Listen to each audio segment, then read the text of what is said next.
All right, let's see what we got here.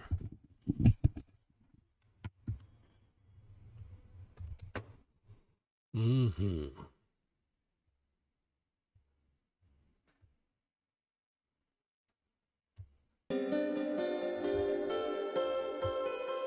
What's going on?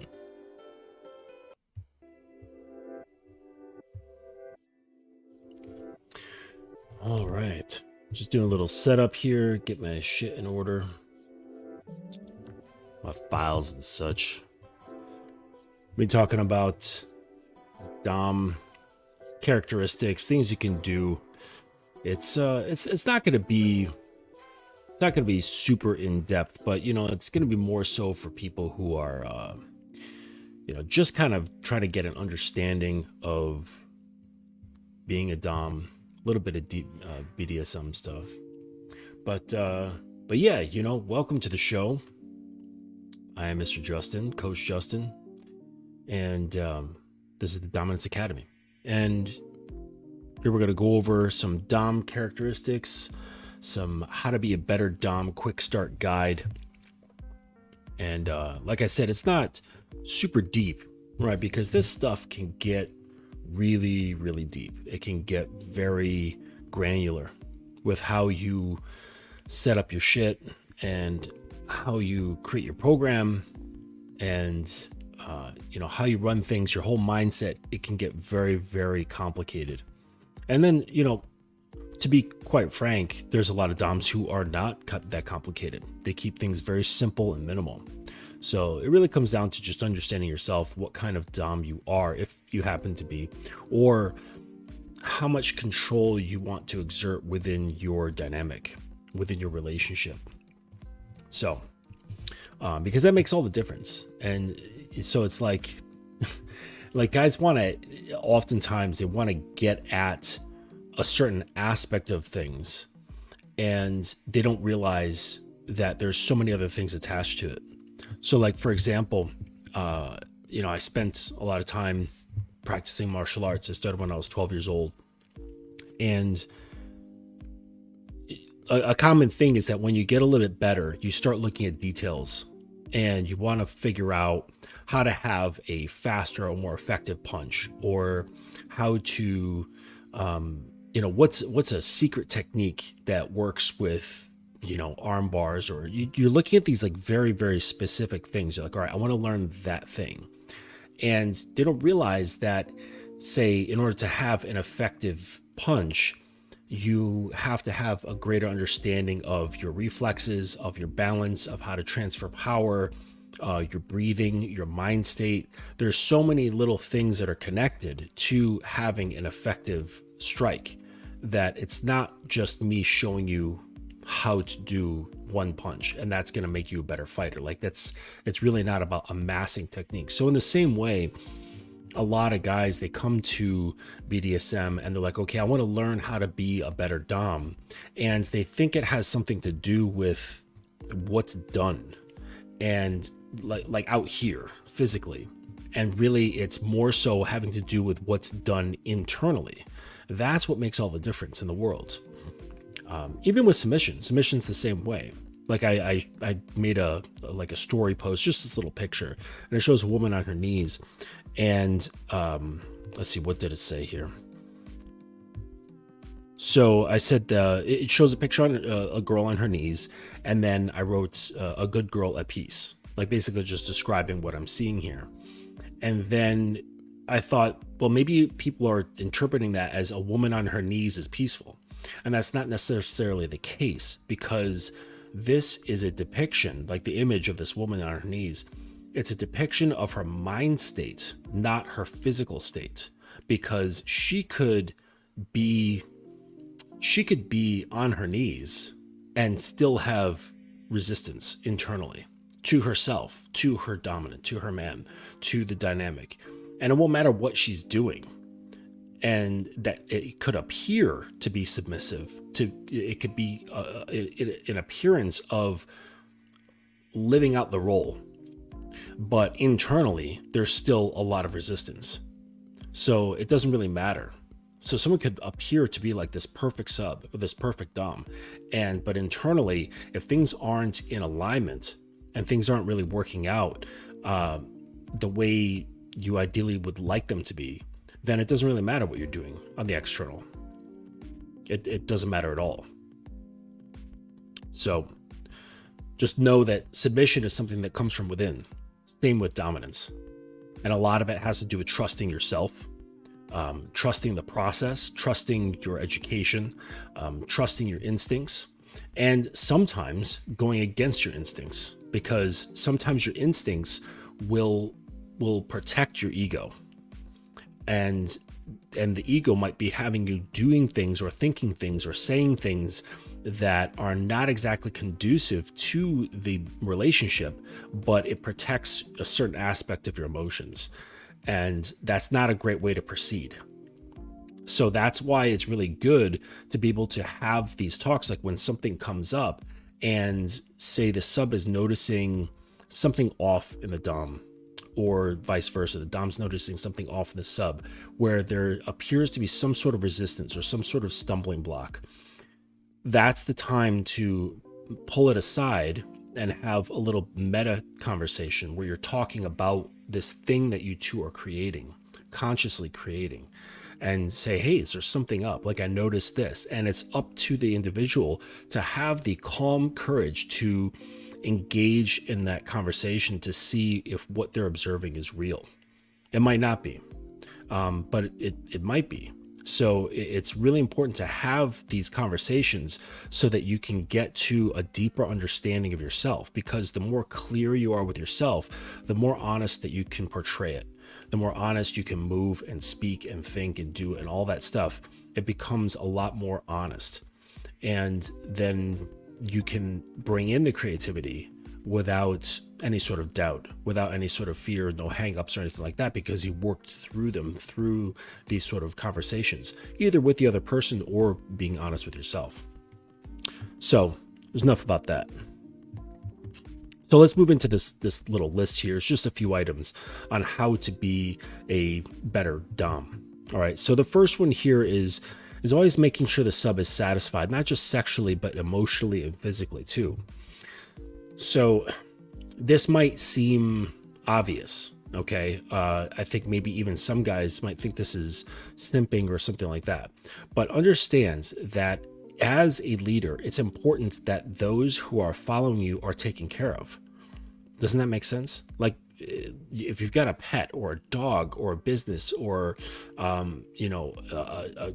a great guitar that you like playing, like you have to take care of your shit.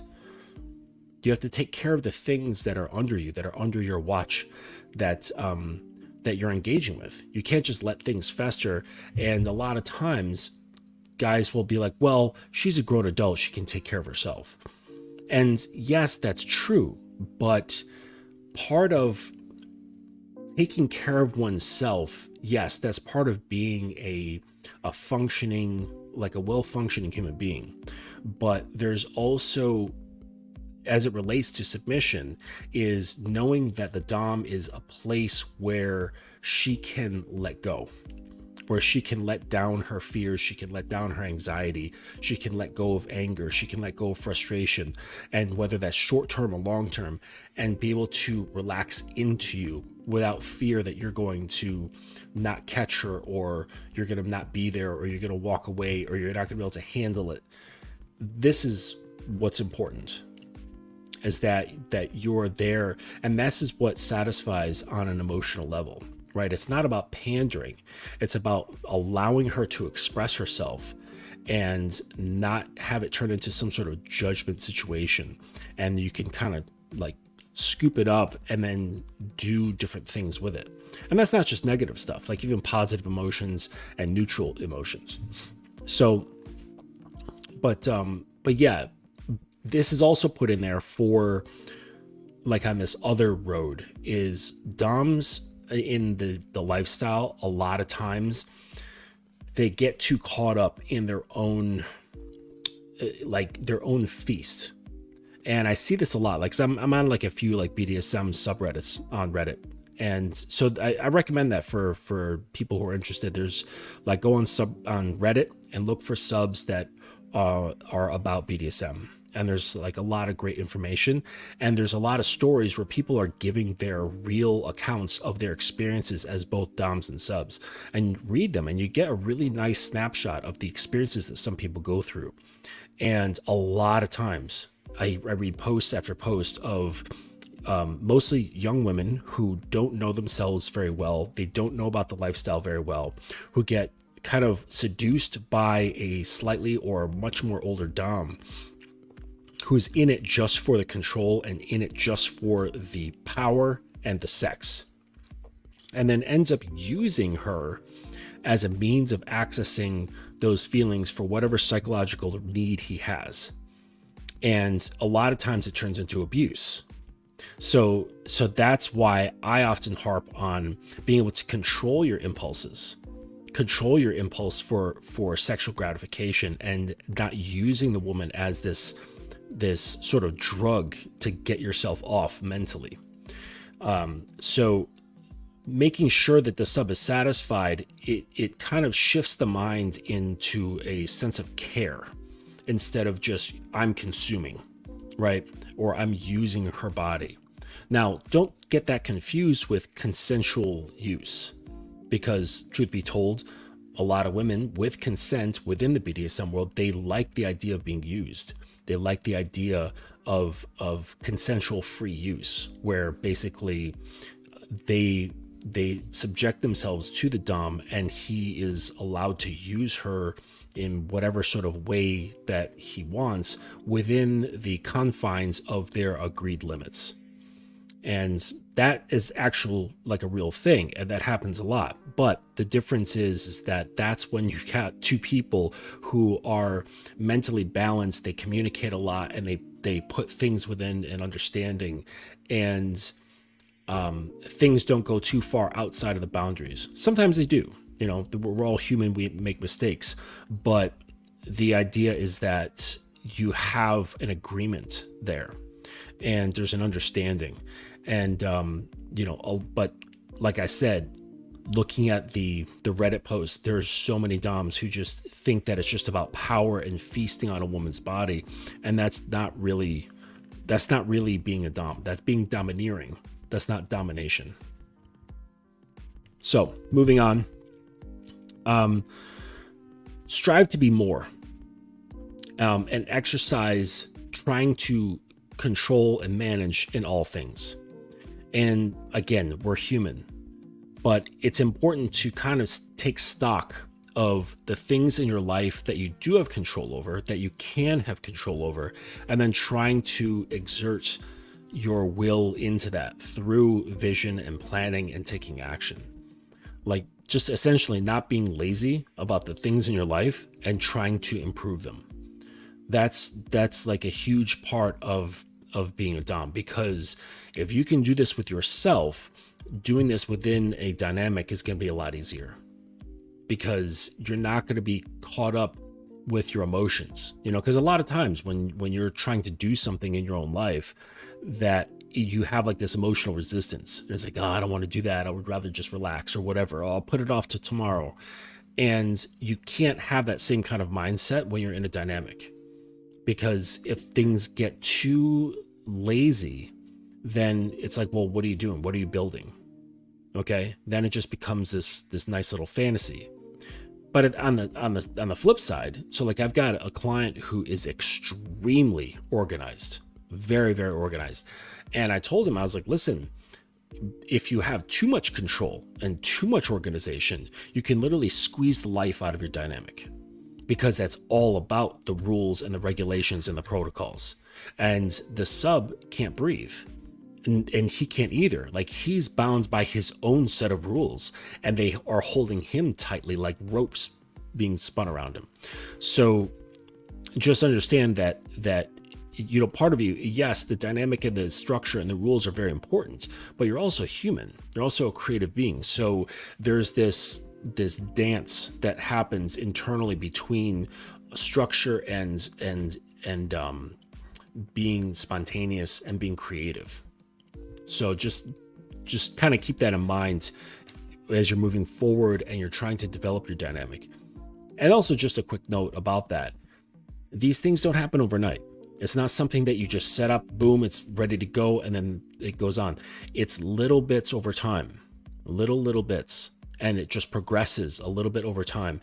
And you just try to keep things going, and you can add on and build and shift as things go between the two of you.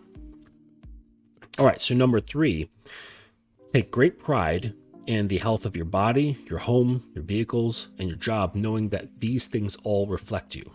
So that kind of fits in with the first one of being, on top of everything. It's having this mindset of care. So not just building, but also maintenance. Don't let yourself fall apart. Don't let, your hygiene fall apart. Don't let your health fall apart. Don't let your mental fortitude fall apart. Don't let your friends and family relationships fall apart. You have to maintain all these little things in your life. Don't let your car fall apart. If something's going wrong with it, fix it.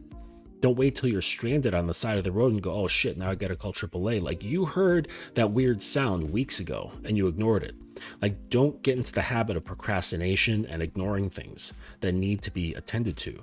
Because that, again, is just your emotions saying, oh, protect the ego. Let's just put this off. Let's forget about it. Let's do something pleasurable. Let's go watch some TikTok. Let's go eat some ice cream. Let's go drink some alcohol. Let's go get high. And we'll just forget about these things and just kind of numb our minds. You cannot be numb as a Dom. You can't be numb. You have to have this mindset of care. Because that's part of being a good leader, is caring for those that are under you and caring for the things in your life. You can't let shit just fall apart. All right. So that means that when you have a sub in relation with you, then she becomes this being that you are taking care of, and you're taking care of her in a number of ways. A lot of times it's emotional. Because it's the ephemeral, the softer side of things that you really can't grasp. You can't, no matter how much money you make, you can't fix it with that. No matter how many tools you have, you can't fix it with that. It's something that you have to actively engage in and manage and monitor and care for from an internal level. All right, so number 4. A Dom can get mad and angry, but they should always strive to keep their temper and apologize when they make a mistake. So again, as the leader, you want to be able to exemplify the behaviors that you expect of your submissive. All right. So if you're flying off the handle emotionally, don't expect her to be well behaved. Okay. It's the same sort of thing. You hear this all the time, with dogs, dog training or children. If you're an irritable person, your dog is likely not to be chill. Your children are likely not to be chill. And either they will become irritable themselves or it will shut them down because they fear that irritability. So if you're always walking around and you've got a chip on your shoulder or you've got a hair trigger, then they're likely going to put their tail between their legs, so to speak. I mean, we're mentioning dogs, but the sub will put their tail between their legs and not want to really fully engage with you because they'll be walking on eggshells, and they don't want to upset you because you might explode. They might say something wrong, and right. So you have to show the behavior that you expect. So if you expect calm, respectful behavior, you must be calm and respectful. Okay, it's not a do as I say, not as I do sort of thing. Okay, it's all modeled off of you, everything, and it starts, deep inside. Everything builds off of that, off to you, and then it extends to the things outside of you, and all those become extensions, starting with how you think of and treat yourself. Okay, so yes, we're human. Okay, things will piss us off. Things will irritate us, but it's a matter of how you handle this. And if you do screw up, you say the wrong thing, you accidentally raise your voice, curse them out or whatever, immediately hold yourself accountable, because isn't that something that you would like them to do? So you have to teach them by example. And so if you fuck up and you hold yourself accountable and you say, listen, I screwed up doing this, this, and this, or I screwed up really bad doing this thing, or when I said this, I apologize. That wasn't fair.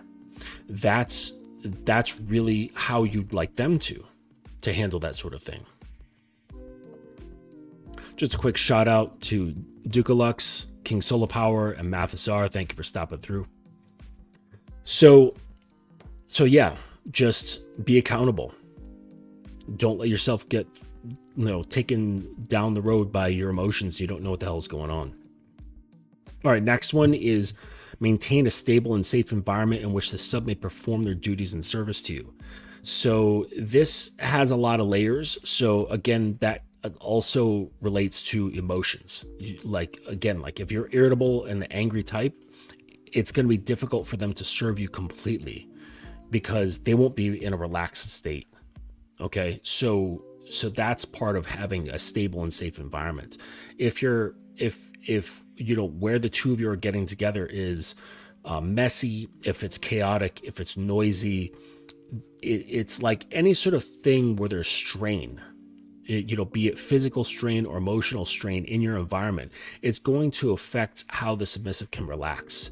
And the more relaxed she is emotionally and physically, then she's more apt to serve you with just a more relaxed joy, more relaxed smile on her face, because she's going to be chill from the inside. All right. Like I've had experiences like this with my girl where we've gone out and we've just so happened to choose a restaurant or something where it's really chaotic. And I can tell that this causes her to tighten up. It causes her to tighten up emotionally, and it's hard for her to relax and get into that state of like, I'm here with my man and I'm chill. So it's not just being with me, it is going to be enough. The environment has, a cacophony of sound and it's too loud and chaotic. This is going to affect things. And I just say that as an example of something that I've directly experienced that can, translate to this lesson where your environment plays a role. Okay, so just keep that in mind. And I've got, in my program coming up, I'm still formulating it. It's going to be on Gumroad. There's going to be a lesson in there of like how to set up your place so that it's more conducive to these things. Okay, so next one. A dom should be fit, have good hygiene, and be well dressed and not sloppy. All right, I already kind of went over that. So it's just basically taking care of yourself. Dom should have good posture and stand tall. So having good posture is both good for your body internally and externally, but it's also good for your mind. So if you find yourself like slouching, okay, so when you slouch, it prevents you from breathing fully. So when you sit up straight, your lungs can expand fully. So that's just one thing. But it also does something to your mind. Like when you stand up straight, you have your back straight, your lower back is curved slightly, your chest is out, your shoulders relaxed. This brings a certain sort of mindset into place. And you stand a little taller, but also you stand a little taller. It has an effect on your mind. So, when you're in your presence of your sub, or you're in any other sort of environment, in any sort of situation, be mindful of your appearance and be mindful of your posture, because that can make a huge difference the way people engage with you. And if you're a tall person, like I understand, like a lot of tall people, they have an issue with this because they just feel awkward. Fuck them, okay? Because your relation with yourself is more important than the relationship that you have with other people. So, I don't like seeing like really tall guys and they walk around like this, like they're ducking. It's like, dude, you're 6'5". You're not fooling anybody. Like, just stand up straight. You ducking your head 3 inches isn't going to make people think that you're shorter. It just makes you look weird. It makes you look awkward. All right. Stand up straight, shoulders back, chest out. Okay. And, it will definitely have an effect on you. And if you keep this in mind, you'll notice yourself correcting your posture throughout the day. You'll notice, like, when you keep this in the forefront of your mind, you'll notice like when you're slouching, and you'll notice when you're sitting awkward, or you're standing or walking awkward. And over time, you'll be able to change and shift that so everything's nice and straight, and then it'll become a habit. You won't have to worry about it anymore. All right, next one. When speaking, talk confidently and be direct and assertive. Now, the assertive part, that is conditional, right? That's based on the situation. But you should always be speaking clearly and confidently and directly. So do your best to, and this is something that I work on as well, do your best to eliminate filler words like ums and uhs and you knows, that sort of stuff. I absolutely have to work on these all the time, but it takes slowing down a little bit, because for me, I know I have a lot of fast thoughts. So my mouth doesn't really catch up to my thoughts. So it's a process for me to slow things down so that I can get things out clearly and simply, instead of just bumbling over certain things or filling in my thoughts with verbal nonsense like ums and uhs and filler words.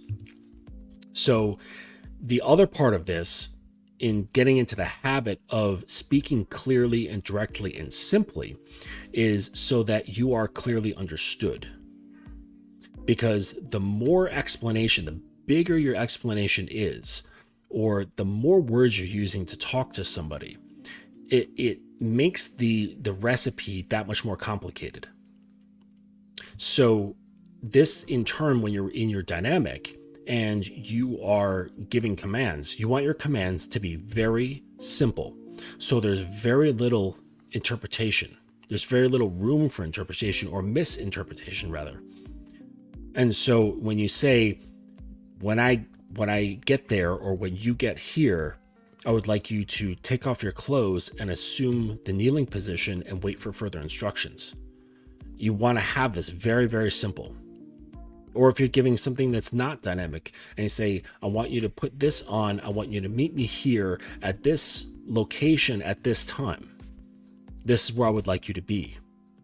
So it allows for things to be a lot more smooth, and it gives you, after you have practice with this, it gives you more confidence in speaking in these ways, because I've worked with enough guys to know how they've been conditioned to get their points across and to express their desires. And I've mentioned before with the 101 wants drill, tons of guys have issue with expressing their desires.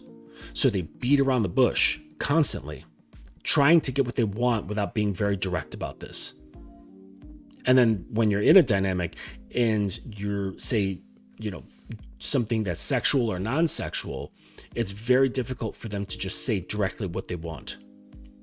But the thing is that in my experience, and the experience that I've had with other men, is that when you are clear about what you want her to do, it's much easier for her, because now she knows exactly what it is. There's no wiggle room. There's no, oh, what did he mean by that? I don't understand. Okay. There's less chance for that. So when you're in your dealings with associates, friends, family, your woman, your submissive, even if she's not your woman, be very clear, be very simple, and be very direct with your communication. And if you need to be assertive, depending on the situation, be assertive. Okay. Next one. Punishments, rituals, and protocols are usually necessary to help guide and correct a sub. So this means that you have a structure in place that allows you to correct, because then when something goes awry, a rule is broken, or a protocol is not kept, or a ritual is ignored, if it's known beforehand, then that gives you a signal that says, hey, this thing here was violated, or this thing here was forgotten about. I want to see this corrected. And you can bring it to attention and say, look, this is the thing that we talked about. This is what we agreed upon. This is what you'd say you do, and it didn't happen. Versus if you don't have these things in place, then you're usually going to be correcting things out of emotion. Which, by the way, if my girl's watching right now, I want to see my lines today. So yes, if you've got punishments, rituals, protocols, rules, and things of that nature, they're necessary to help guide the sub's behavior towards the things that you'd like to see. Okay, the next one, train a sub by molding them to be a better version of themselves. So yes, there's going to be things in your dynamic that you like, that you want to see. Okay. There's also going to be things that you want her to do to improve on or to grow as a skill to better her. And it might not necessarily do anything for you. And then other times there's things that you want that align with the things that are going to improve her. So like there's those three different ways. But in the case of this, again, going back to those doms who are abusive, they don't have any of this in mind. So if you have the mentality of care and growth, and you want to see better, you want to see certain bad habits fall away, you want to see certain good habits come into play, then, and you have this idea of maintenance and caring for the things in your life and caring for yourself, it's going to be a lot easier to bring these things forward and say, hey, listen, I want to see these things. I want to see you grow. And you can be that support system. Now, you combine that with you being that relaxed space, that emotional relaxed space where she can more easily let go of certain things and can more easily serve you. On the flip side, she can more easily serve herself as well. And by serving herself, I mean being able to follow certain protocols, follow certain rules or skill sets that allows her to grow.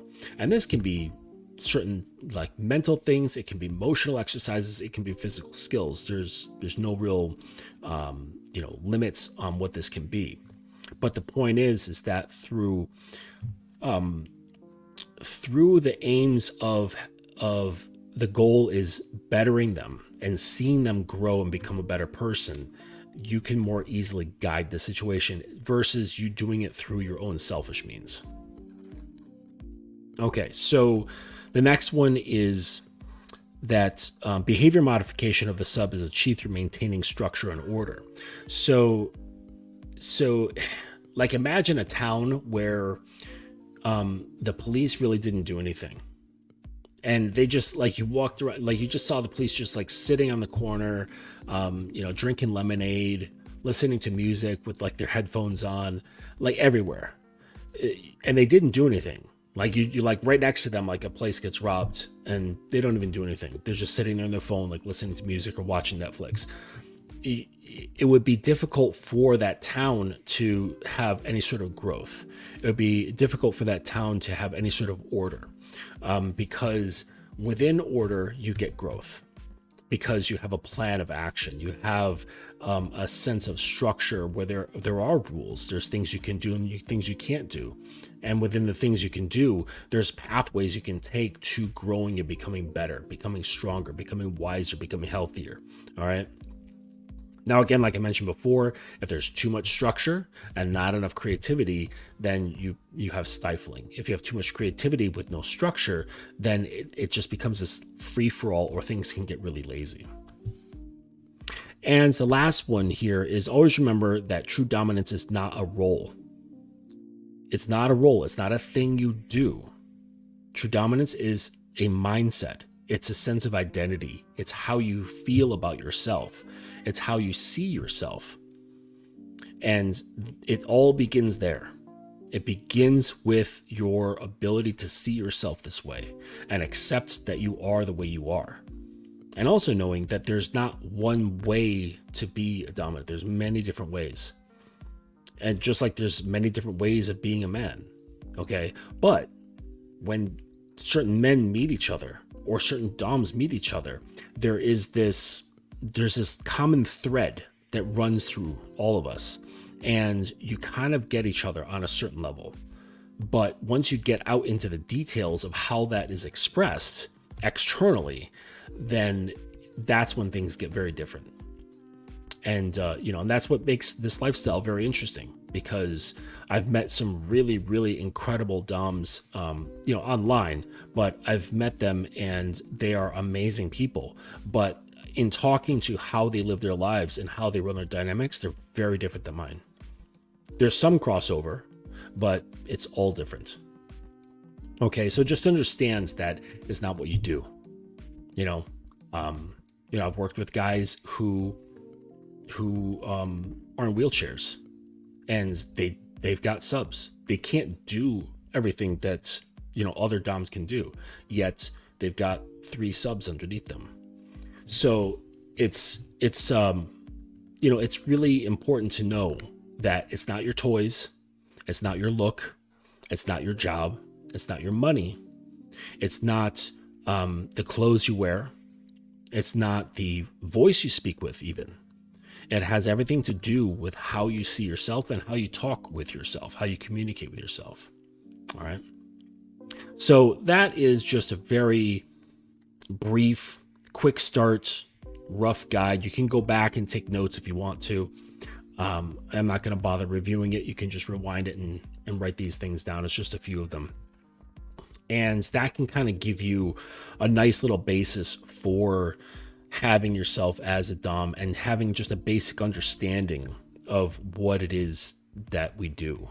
And like I said, it's not a lot of doing, it's more of a being, it's more of a thinking, it's more of a feeling. And the more you get in touch with yourself, the better you will be, because that allows you to be honest. When you're honest, then you can move forward and express yourself honestly and conduct your dynamic honestly. All right. So I hope that was helpful for everyone.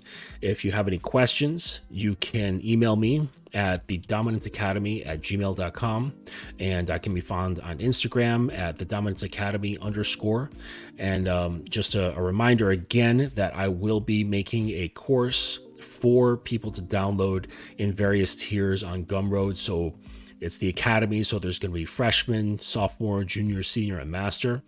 And each level will have their own little perks and benefits that will include calls with me. And then as you go through the higher levels, you'll have access to certain documents and audio files that will make things even more granular and give you more information that you can bring to your situation. So again, if you have any questions, just get in touch with me. If you'd like to get onto a call, my first 30 minutes is always free, and that's open to anyone, and you can talk about anything you like. So I hope to hear from you. All right, folks, until next time, I'll catch you later. Bye now.